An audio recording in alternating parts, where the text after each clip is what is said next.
Hey, what's up, everybody in the VC? Good to see you. Happy 2020. It's me, Tim, here for the 2020 vinyl tag. I'm going to try to get this done quickly. There's a lot of them out there to watch. 20 questions as always, so I figure jump in early. I've only watched one, so I'm trying not to, get anybody's influences from other answers or whatever. So if I repeat, it's a coincidence. But let's get right to it because, like I said, there's a lot to watch, and I want to keep you watching mine for a half hour. Here we go. Best find of 2019. Best find of 2019 for me was a VCLT sent from one of my brothers from another, Rob at Black Star Vinyl. That was Badlands. This was my number one Grail. I spin this about 3 times a month. This is definitely one that hit home for me. So wasn't a find, it was a gift, but still it's in my collection, so I'm counting it. Awesome album. Number two, favorite album from 2019. You know what? I'm gonna get a lot of flack for this. It's not available on vinyl. It's only on CD. That was Tool's Fear Inoculum. I did get the deluxe one with the screen. You should see it come on there. Yep, there it is. Pardon the glare. I thought this was a great album. Definitely a lot more of the hard prog side of it. Some people didn't really connect with it. I did. I loved it. I listened to it a lot. I actually came with a digital download to put it on my phone and listened to it quite a bit, especially when I'm at work. So it definitely has been one of my favorites of the year.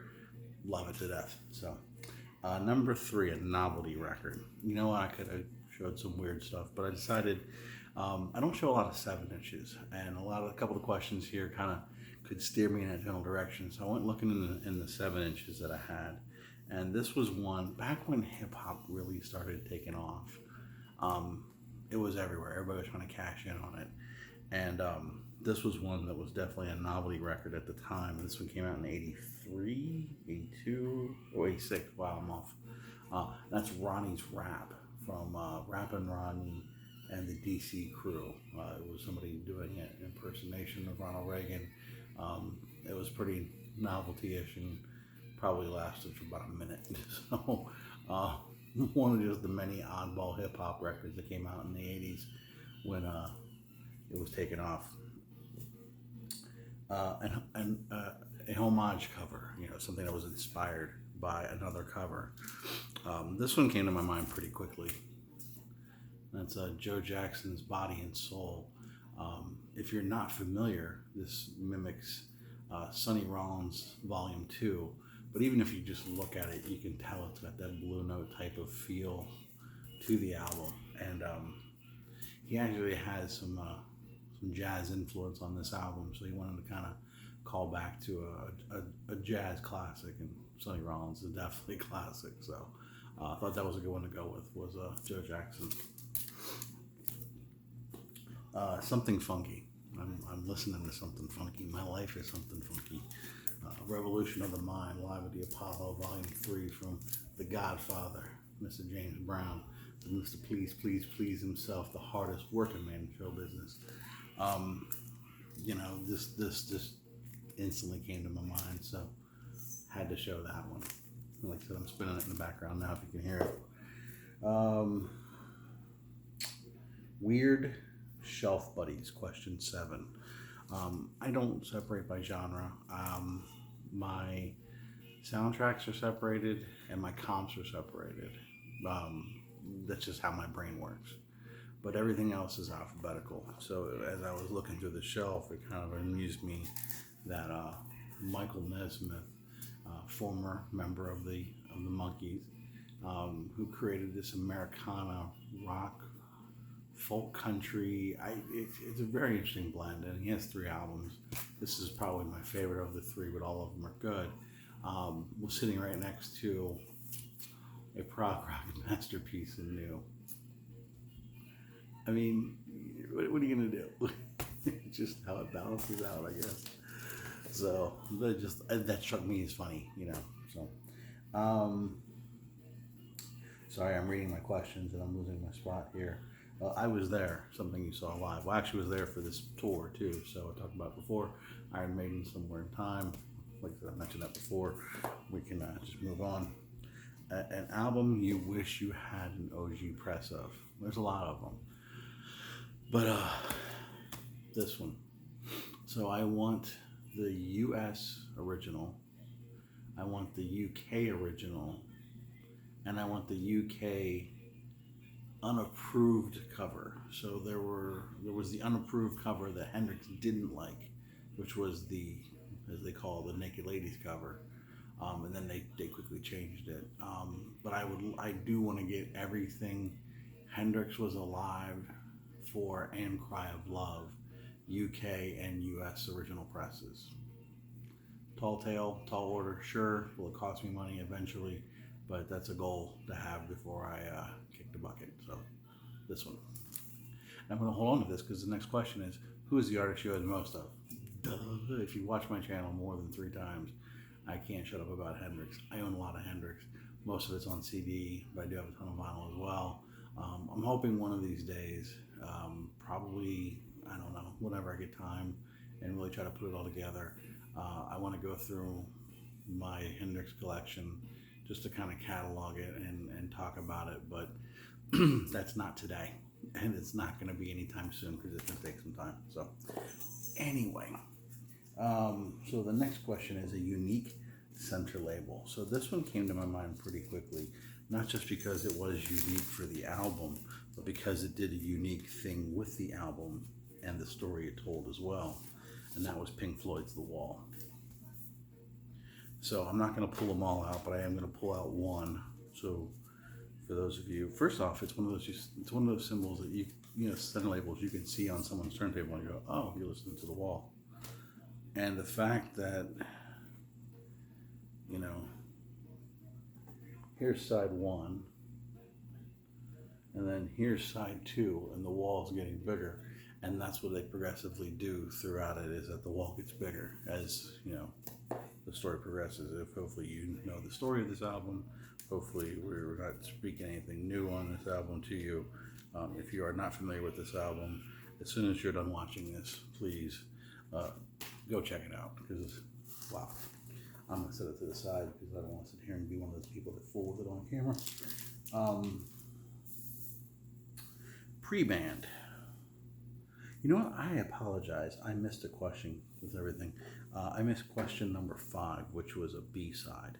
So I'm going to show that one real quick. So I'm doing them out of order. I apologize if you're playing along with the home game. This is the 7-inch single for the Black Crowes Remedy. The B-side is actually a cut that is not on an album. That's Darling of the Underground Press. So I like finding B-sides that have a unique song on them. So that was definitely a cool find. Okay, so now we're back to pre-band. They were in something before they were famous. Well, you can argue that this person was famous at the time, but not as famous as they were going to get. And I only have it on CD, so again, I'm cheating. And that's DJ Jazzy Jeff and the French Princes. He's the DJ, I'm the rapper. So this was their second album. Their first album is called Rock the House. With that one, they had an underground success because they eventually got re-released, and it was Girls Ain't Nothing But Trouble. But with this one, they came out with Parents Just Don't Understand, Nightmare on My Street. I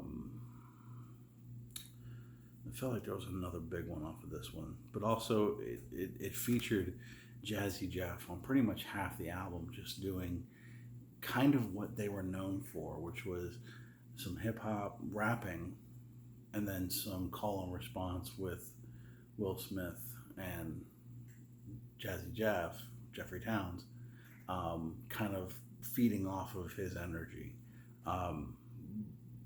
So they were growing in popularity, and then obviously the Fresh Prince of Bel-Air show came out, and Will Smith's career just skyrocketed. I mean, you can't go a summer without seeing something about a new Will Smith movie coming out. But it, you know, humble beginnings, all from the streets of Philadelphia, you know, just b-boying and rapping. Okay, so now we're back on track. A musical book you own. This is the Beastie Boys book, and this is just a great homage to MCA and the Beastie Boys career. There's a lot of cool stuff in here. There's a lot of cool pictures. There's a lot of great stories. They have, candid pictures of them in the studio. They even have some of the ill-famed Beastie Boys comic that was supposed to happen. Just some wonderful anecdotes told by Ad Rock and MC and Mike D about their time as a trio. So I love the Beastie Boys, and it was a thing I had to have. An underrated album. I think I've talked about this before, but it might have been a while. Let's Get the Knack. Everybody knows My Sharona, and out the door they go. And this one also could have been done for the cover homage, because obviously it looks like they're trying to pay some homage to Meet the Beatles. But this one really was slept on a lot. I think My Sharona did very, very well. I think people may have picked up the album and just kind of shelved it. But the Knack had a wonderful borderline garage band, not garage rock, but garage band and new wave sound. But they really kept it true to the kind of classic roots of rock and roll. But this was a great album that I think a lot of people just kind of heard My Sharona and moved on, which was a damn shame, because this one is phenomenal. I almost went with Men at Work's Business as Usual, but I mean, that one's been MoFi Press and stuff like that, so I think it gets its just desserts. But this one is a great album, so Get the Knack. Batting Average, a band that just seems to, more often than not, just hit for the fences. And for me, The Cure. Sorry, I don't have any Cure on vinyl. But from when they started, with things like Boys Don't Cry and Killing an Arab and 10:15 on a Saturday night, up to, just anything I've heard recently. Even if I didn't like it initially, I played it and gave it a little bit an extra chance, and I really did love it. My wife got me a Cure concert DVD, Blu-ray for Christmas, and I watched it, and it really just kind of made me realize that, over 40 years, they really they've grown, but they've never really put out a lot of bad stuff. They've had a strong batting average for 40 years, and that's a pretty impressive time. So I had to go with The Cure. Same album, different cover. This one's kind of a cheat, but I'm going to do it anyway. That's Synchronicity. The photos are all different, even though the colors on these two are the same, but the colors can interplay and change. They did tons of different variations on this one, so I just have two. I have one that's a player for me, and if I see a variation real cheap, I may get it, but it's not like it's a huge thing. I just think it's kind of cool. So an album you bought cheap but now is worth money. So a while back I bought a collection, and it was stupid money. It was like, I think I bought it on at $5 a crate.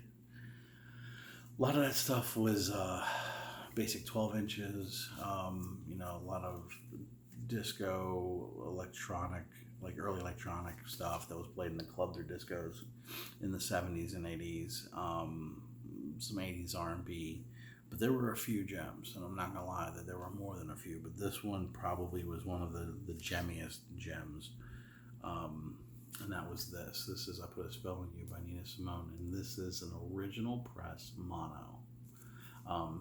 It plays okay. It doesn't play the greatest, but even in okay, these things go for like $60-$70, and I'll never part with it. I love Nina Simone, but like I said, it's definitely one that I thought I would never have an OG mono of, but I am super glad to have it, and it's definitely a treasure of mine.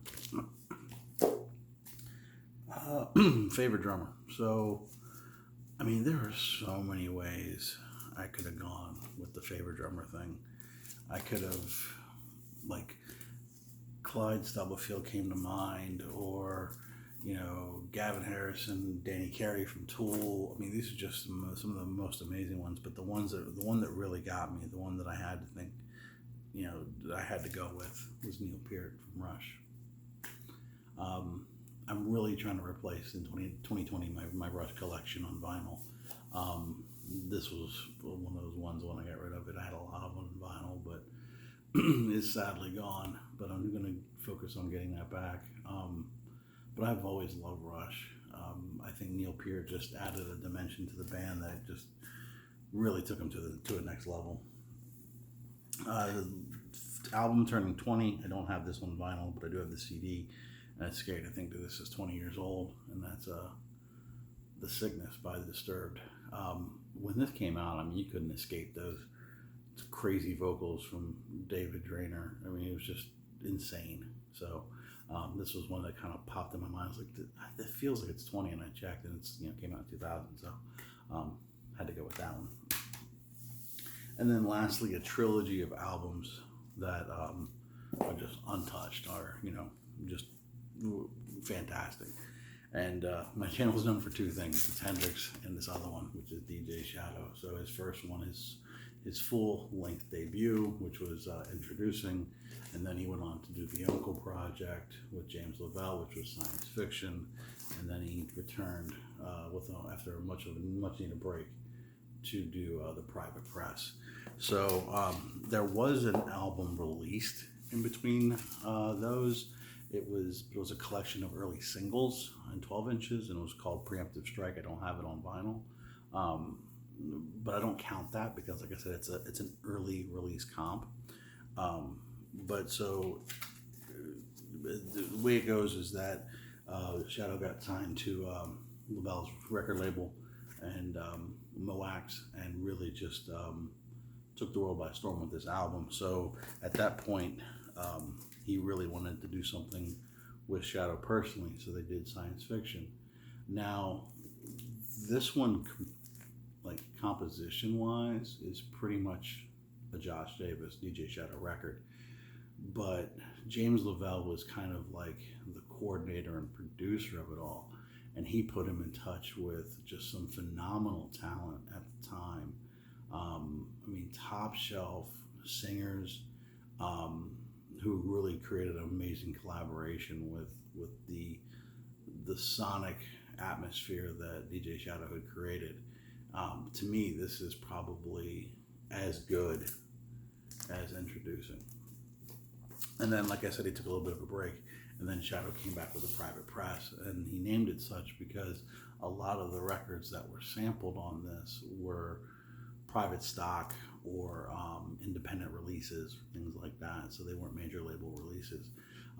Interesting finds, but also very challenging to kind of get a lot of those things cleared. So that's probably why it took a little bit longer, but very sonically pleasing album, and I absolutely enjoyed it. So that's that. There was a bonus question, and this is how I'm going to answer it. It was gifts and channel shoutouts. You know what?